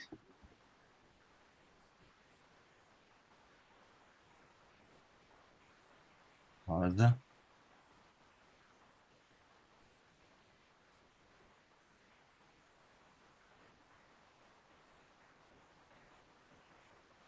Oi, Oi, agora já foi. te vou. Então, Rosana, eu acho que essa pergunta é muito, muito importante, né? Porque é quase que você está trazendo um outro lado daquilo que eu falei, né? Um pouco assim. De fato, as políticas públicas podem promover esse apagamento, né, da individualidade, da singularidade, melhor dizendo, né? Mas elas são fundamentais, né? Sem elas, a gente não tem nada, né? Não tem nenhuma possibilidade de sobrevivência, né? De uma parcela enorme de pessoas. Mas exatamente a ideia que eu tentei trazer, que é a ideia de construção de redes, né? De redes no território, de redes locais, né? Trabalhando com a ideia do local, né? Com o conceito da coisa enraizada no território, no local, no pequeno. Eu acho que é por aí que a gente tem que trabalhar, né? E eu acho que a psicanálise tem uma função muito importante, né, exatamente de fazer essa, digamos, até essa denúncia, né, que você está falando aí, que você está trazendo, né, essa homogeneização, né, a gente vê isso direto, né, falar em nome de, né, falar em nome do idoso. Eu acho que essa ideia do etarismo é exatamente por aí, né? Quer dizer, é falar por ele, não dar-lhe voz, né? Então, eu acho que só construindo redes de apoio, né? E muitas vezes são redes muito, digamos assim, muito particulares, né, para atender uma determinada demanda, né? Então, eu acho que essa questão ela está em aberto, né? A gente vai precisar discutir muito isso, né, nos dispositivos de saúde mental, de atendimento aos idosos, né? É, acho que está em aberto essa questão. Achei muito importante isso que você trouxe, né?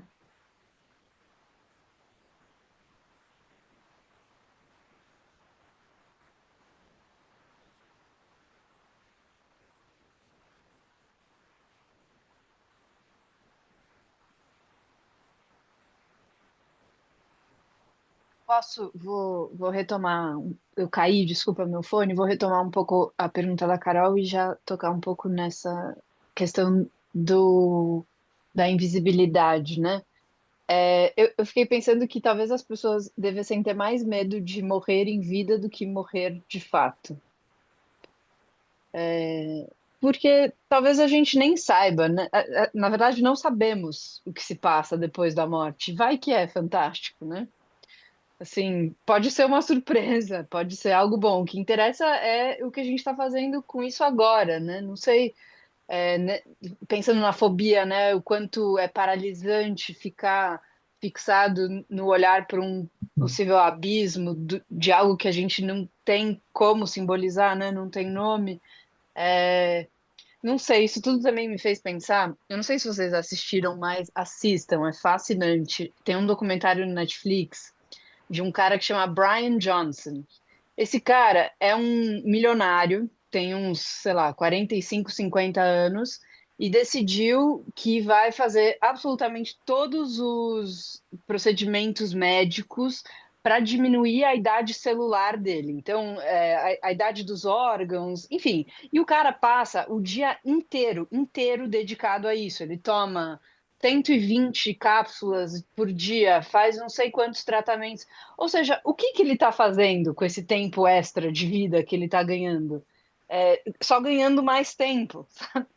É um contrassenso, assim, é muito esquisito, porque tem um discurso que ele conta sobre como ele faz isso para passar mais tempo com o filho. Mas como? Que tempo é esse que ele está passando com o filho se ele está numa câmera hiperbárica fazendo não sei o que, sabe? É um troço muito assustador, assim, pensar que você se dedica absolutamente a viver mais, só que para fazer isso você só está dedicado a viver mais. Enfim, não sei, pensei essas coisas, mas vamos seguir aí. João, JP, acho que talvez a gente receba, talvez seja melhor todo mundo falar para daí a gente respondendo em bloco. Não sei o que você acha para não ficar tão Sim, pelo tempo, ping-pong acho. assim. Tá bem. Pelo tempo, acho que a gente pode unir. Talvez tem três pessoas, duas, três perguntas, dependendo aí do comentário. Vou abrir para o Rubens. Oi, boa noite. Boa noite. Ótima discussão, ótimas falas, achei tudo muito interessante. Ano que vem eu faço 60 também. E para mim isso é não sei, né, um peso, né, 60 anos. Mas dia desse eu vi uma frase da Zezé Mota no Instagram, algo que talvez eu esteja recriando ou reinventando, não sei, mas eu entendi que ela disse: eu decidi envelhecer sem ficar velha. Eu achei isso tão bonito. E eu pensei, eu também quero envelhecer sem ficar velho. Isso é por dentro e por fora, né? O sujeito do inconsciente, né? Que não tem idade, não tem tempo, mas por fora também, né? De alguma forma, que essa juventude interna, na velhice, também seja externa, E eu vejo isso na Zezé Mota, por exemplo, vejo isso no Caetano Veloso, vejo isso na Maria Bethânia, vejo isso no Ney Matogrosso, vai fazer 84 anos e tem um corpo assim que muito jovem não tem, né? E vejo isso na Miriam Goldenberg, também aquela antropóloga que escreve na Folha, né?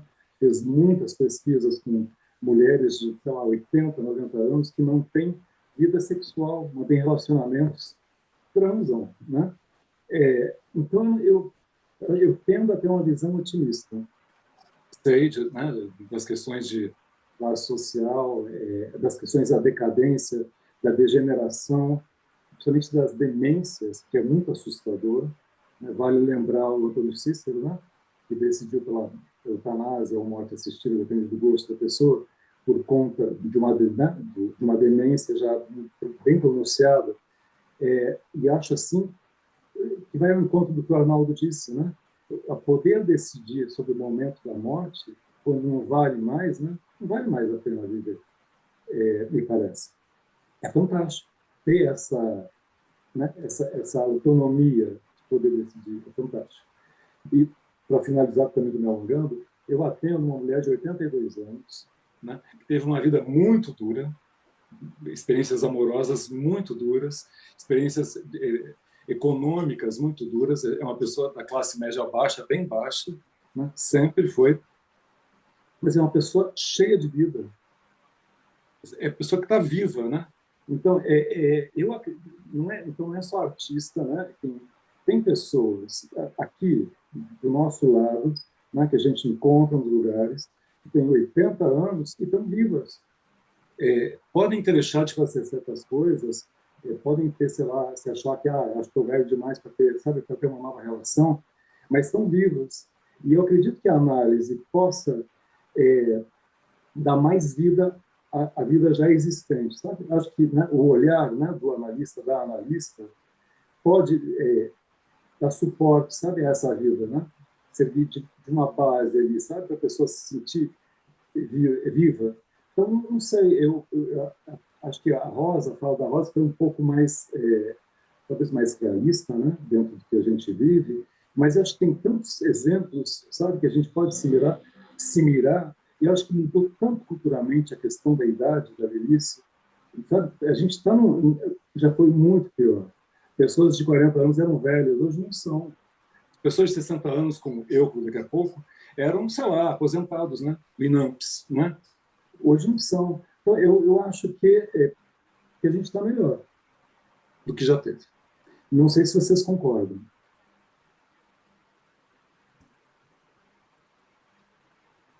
Vou abrir agora para o Pedro.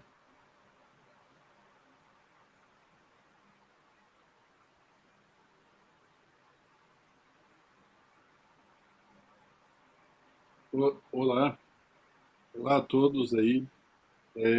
Jéssica, eu fiquei muito emocionado com várias coisas que você falou no seu texto aí e me identifiquei muito com vários pensamentos porque são coisas que me ocorreram, várias delas assim que você citou.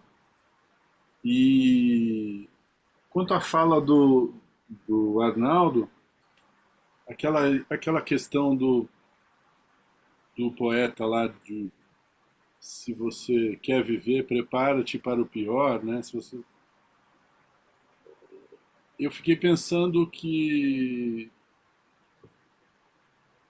pode ter um paradoxo aí no sentido de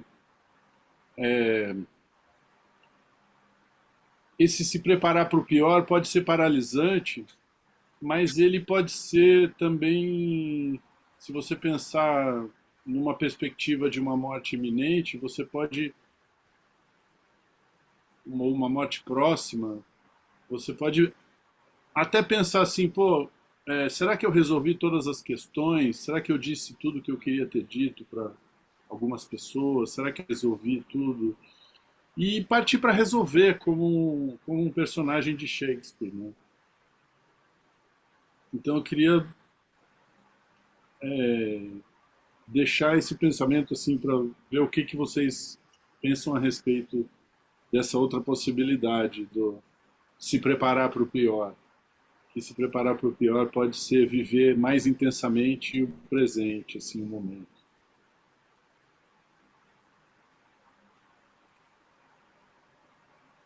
Lu Fraga. A todos. Primeiro, eu queria agradecer pelas falas que foram realmente muito importantes e muito impactantes também, né? Cada uma com uma perspectiva diferente e, para mim, foram muito ricas. Eu queria aproveitar que amanhã é o Dia Internacional da Mulher e acrescentar uma palavra ao título do nosso encontro hoje, né? Talvez botar também gênero, né? E aproveitando a fala um pouco da Rosa, para pensar um pouquinho como envelhecer, né? Quando a gente coloca sobre essa perspectiva, fica diferente não só pela questão do corpo, né? Tratado no filme A Substância, mas por um lugar social que as mulheres são colocadas, né? E assumem mesmo, que é o lugar do cuidado, né? O lugar do cuidar, né? Me parece que ao envelhecerem, né? As mulheres também precisam cuidar de si quando sobra tempo, mas cuidar do filho, cuidar do marido, cuidar da mãe, cuidar do pai, cuidar, né? E às vezes falta pouco ou falta tempo, né? Sobra muito pouco tempo, seja ele qual for, para cuidar de si, né? Me parece que envelhecer e cuidar fica sendo uma sina feminina. Então, queria trazer um pouquinho essa perspectiva também. Obrigada.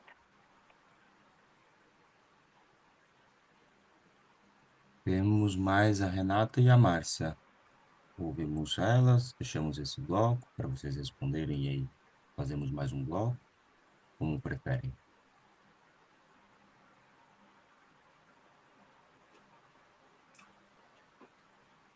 Podíamos ouvi-las?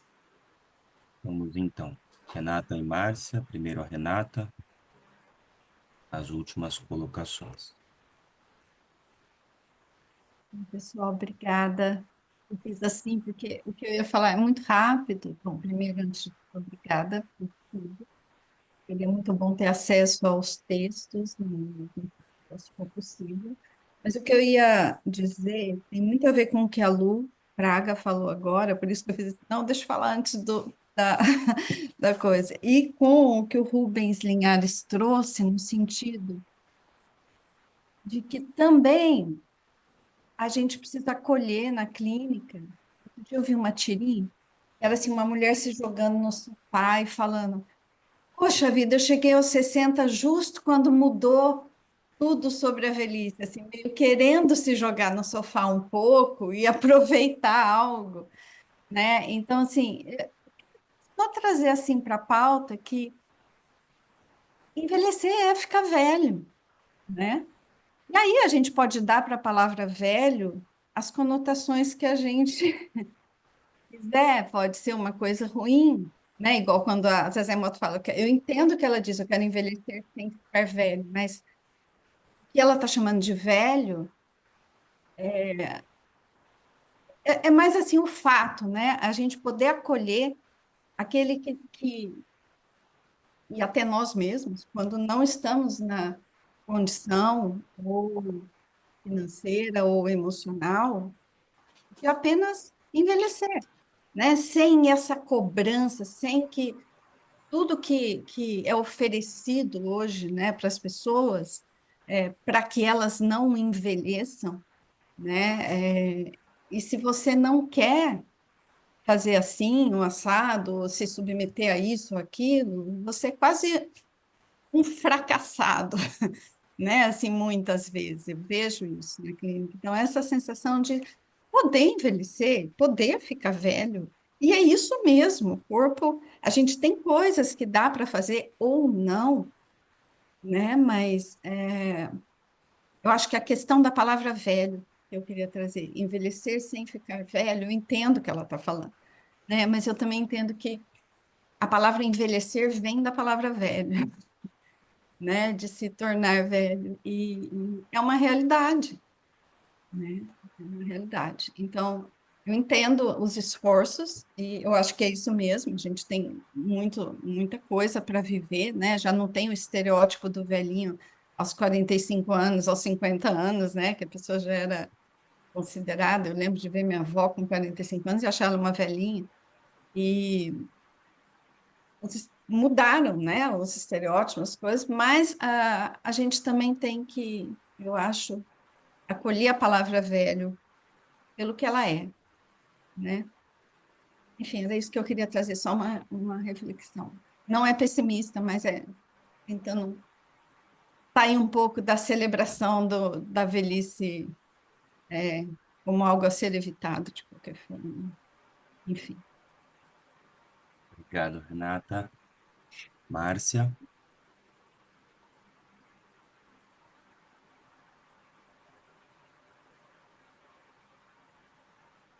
tá liberado o seu microfone, mas não estamos te ouvindo, Márcia.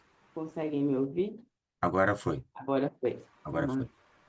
que bom que é online, porque eu tô com Covid, né? Então, que bom. Então a voz não está das melhores. Então, rapidamente, eu quero agradecer aí a Jéssica, que trouxe o tempo da doçura hoje para gente, né? A Rosa, por nos lembrar que a pandemia nos atravessou de uma maneira muito peculiar e que ainda é tempo de a gente poder olhar e refletir, né, sobre os efeitos aí dos tempos pandêmicos. E, Arnaldo, eu não podia não fazer uma intervenção, já que eu imaginava que não teria uma mãozinha levantada para falar de suicídio. Me parece que o sujeito que não quer mais tempo, ele assombra o analista. Então é ótimo tê-lo aqui para trazer essa comunicação, e também nos faz pensar, né? Eu estou muito tocada sobre a gente poder escutar esse desejo suicida, um grande temor e um grande tabu. Eu vejo poucos lugares em que o suicídio possa ser conversado assim, né?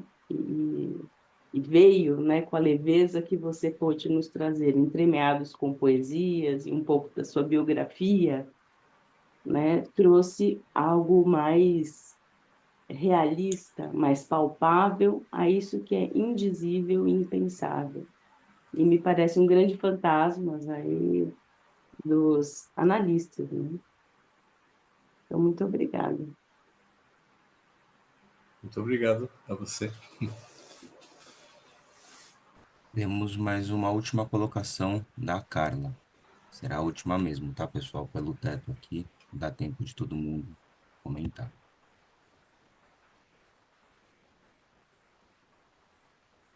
Boa noite. Boa Dá para noite. ouvir, né? Tá sim. Eu também ia comentar ali sobre a fala do Arnaldo, que me pegou também, assim. Eu sou estudante ainda de psicologia e apaixonada pela psicanálise aí, e enfim. E aí eu até tenho uma pergunta que pode, talvez, para muitos aí de vocês mais experientes, pode talvez ser boba, mas também me pegou ali. Leio muito Freud, adorei as citações do Freud e tudo mais. E quando ele falou o Arnaldo falou aí da castração, né? A gente falou, vocês falaram sobre consciente, inconsciente e que ali não se registra, não se tem o registro de tempo, né? Então não sabe que vai morrer nessa instância aí.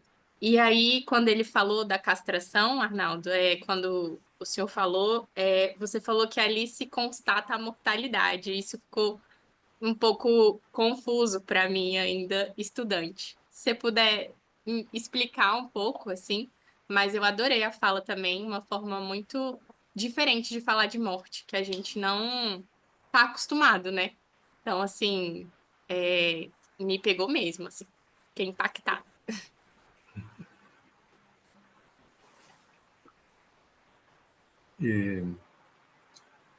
Querem começar ou começo eu? Que propõe? Posso começar? Bom, obrigado, Carla. Começo respondendo à tua questão, depois vou fazer alguns outros comentários. Tem um texto muito belo de Freud que se chama Sobre a Transitoriedade, que é um passeio que faz Freud com, ele diz, um poeta taciturno e um pensador independente. Tudo indica que era Rainer Maria Rilke, o poeta taciturno, esse pessimista com a ideia de que tudo vai acabar, toda essa beleza. Eles estavam caminhando pelos Alpes da Itália. E provavelmente o pensador independente era Lou Salomé, Lou Andrea Salomé, que, aliás, Rilke estava apaixonado por ela, e de algum modo Freud também, porque era uma mulher encantadora. E esse pensamento que era pessimista, tudo aquilo que é belo acabará. E Freud faz um texto maravilhoso dizendo que se renovará na próxima primavera toda essa beleza. Ou seja, que há uma repetição que permite que a beleza se renove, mas no final do texto aparece o próprio preconceito freudiano contra a velhice, que é salvo nas pessoas de uma certa idade, em que isso não se renovará. Freud também dizia que quem tem mais de 50 anos não pode fazer análise, porque já não tem mais a plasticidade para poder domesticar as pulsões. Esses eram os termos freudianos da época. Depois ele foi mudando de ideia, porque ele foi envelhecendo. Ele tinha certeza de que morreria aos 62 anos. Portanto, aos 50 era um velho já no fim da vida. E se equivocou. Teve que mudar de opinião. E Freud tinha essa virtude, era capaz de mudar de opinião e dizer que a sua teoria estava equivocada. Mas que a castração aponta para esta limitação do tempo, é o tempo que delimita, por um lado, um anterior, que era... Esse é o tema freudiano, do autoerotismo ao narcisismo. Sempre são dois tempos que passam na sua teoria energética. A libido é uma energia que vai circulando e constituindo tempos. E uma tentativa de regressão à plena satisfação, que é alucinatória, etc. Então, a mortalidade está incluída na castração porque é o tempo que delimita a existência. Embora Freud pensasse que a imortalidade estava presente nas células germinativas, que se transmitiam e que produziam novas vidas. Tem um poeta argentino chamado Hamlet Lima Quintana, que nome, não? Hamlet se chama este poeta, que diz numa das suas poesias que no filho se pode voltar sempre. E em outra parte diz que no filho se pode voltar novo. É muito bela essa poesia, chama Samba para não morir, Samba para não morrer, mas que sempre me chocou pensando na posição de filho, pobre filho, ter que trazer a eternidade do pai como um castigo. Não morrer é manter vivo. Tenho muitas coisas para dizer, mas não vou me estender muito. Queria comentar o pior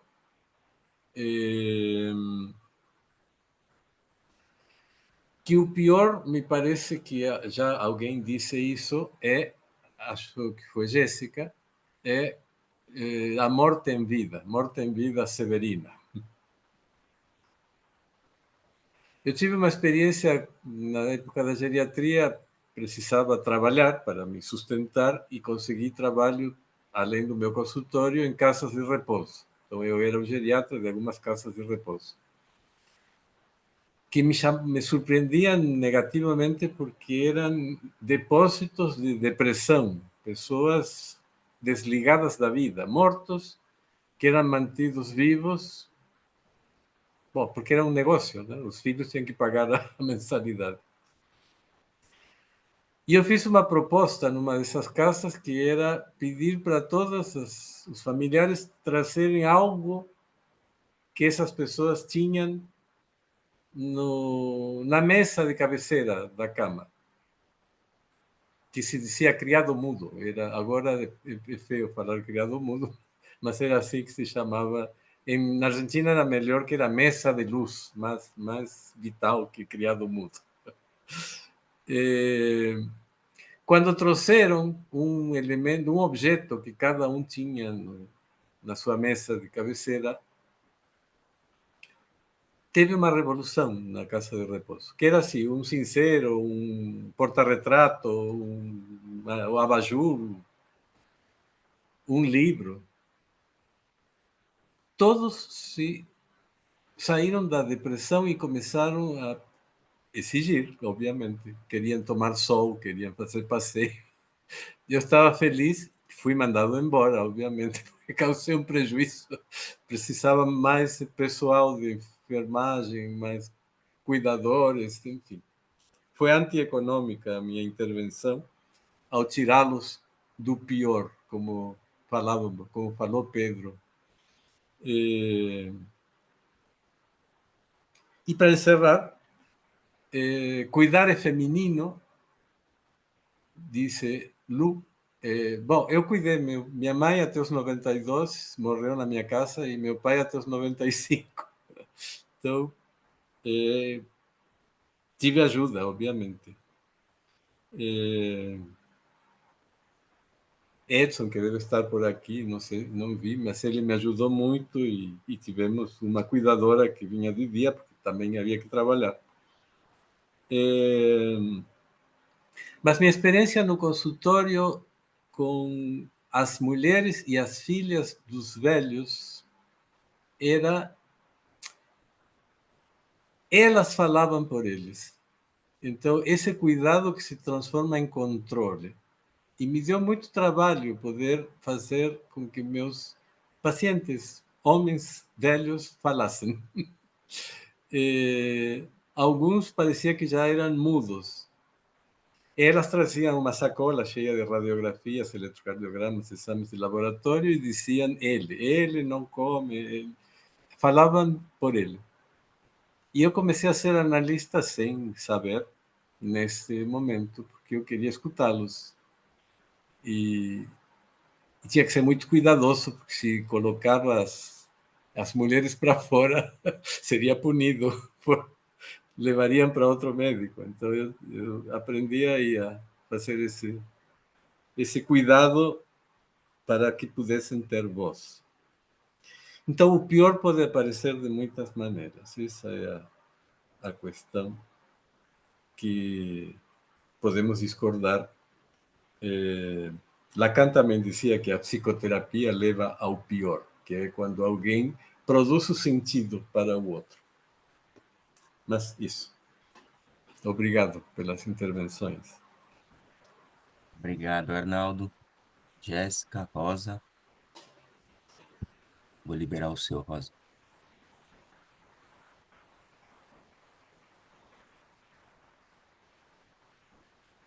Oi. Oi. Olha, rapidamente, eu queria fazer um comentário sobre o que o Rubens falou, depois sobre também o que a Lu e a Renata falaram, né? Eu acho que, de fato, nós estamos melhor hoje do que os nossos pais. Bom, eu estou falando por mim, né? do que os meus pais e certamente muito melhor do que os meus avós, né? Mas eu acho que ainda a gente tem um longo caminho para percorrer, né? No sentido de poder, de que esse melhor, ele seja melhor distribuído, né? A gente tem um problema nesse país de distribuição, né, de várias coisas, e eu acho que esse melhor é uma das coisas, né, que precisa ser pensado, né? Então, enfim, acho que a gente precisa pensar quem é que está melhor, né? Como uma observação que eu fiz enquanto falava, a velhice não é homogênea, né? Então, a gente tem velhices e velhices, velhos e velhos, né? Aí, pensando no que a Lu colocou, eu acho que é uma questão importantíssima sobre a questão do cuidado, né? O quanto que o cuidado é feminino.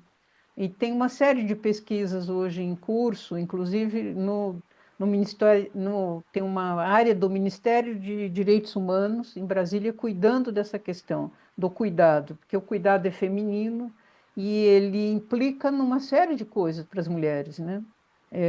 Inclusive no sentido de que elas acabam adoecendo também, junto com as pessoas com quem que elas estão cuidando, né? Então, de fato, precisa ser discutido isso, porque o cuidado precisa ser assumido por todo mundo, né?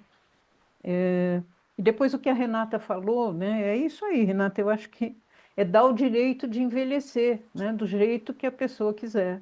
Eu acho que isso é esse movimento, esse chamado à eterna juventude, ele é uma amarra, né? Alguma coisa que aprisiona as pessoas, né? Então, é quase como se a pessoa tivesse que assumir que ela é um cidadão falho, né? Porque falhou no combate à velhice, né? Então, eu acho que sim, a gente precisa pensar que as pessoas precisam envelhecer do jeito que elas quiserem, né? Eu acho que é isso que eu queria dizer. Vou ser breve para a gente encerrar. Ouvindo o Rubens, eu lembrei do meu avô. Eu ia dizer que ele foi o velho mais jovem que eu conheci. Em qualquer lugar que a gente entra, no restaurante, lobby de hotel, shopping, qualquer coisa que a gente entrasse, tivesse um piano, ele batia no ombro da pessoa tocando e tomava o piano e fazia um concerto para todos. Mas aí depois, ouvindo a Renata, talvez eu possa dizer que ele foi o velho mais velho que eu conheci, sabe? Tem algo de bonito imaginar que a velhice propiciou isso para ele, assim, de poder estar, né? Da forma que ele queria estar em qualquer ambiente, com uma tranquilidade que talvez, sei lá, a vergonha da juventude não permitisse. Mas eu quero, para encerrar, quero retomar a frase que a Rosa nos lembrou do Winnicott, porque eu acho que diz muito assim, é muito bonito a gente pensar nisso, de poder. Ele disse, né? Permita que eu esteja vivo no momento da minha morte. Então, talvez mais do que pensar na velhice, seja pensar em como estar vivo ao viver, né? Mas é isso, quero agradecer a todos, muito bom ouvi-los, muito bom estar com vocês hoje à noite. Conversa muito bonita. Bem, pessoal, eu vou aqui habilitar o microfone de todos para que vocês possam se despedir, mas em nome do CEP eu gostaria de agradecer a presença de todos e também dos nossos convidados com um tema tão interessante e falas tão bonitas. Muito obrigado e até a próxima. Obrigada a todo mundo. Agradeço Obrigada. a presença e a contribuição de todo Obrigada, mundo. boa noite. Boa noite, gente. Parabéns, Obrigado. muito obrigada. Parabéns, Palas Arnaldo, Ju. Boa noite. Obrigado. Bom. Parabéns, parabéns. Parabéns. Boa Tchau. noite, obrigada, pessoal. Boa noite. Boa noite. Boa noite, pessoal. Boa noite. Boa noite. Boa noite.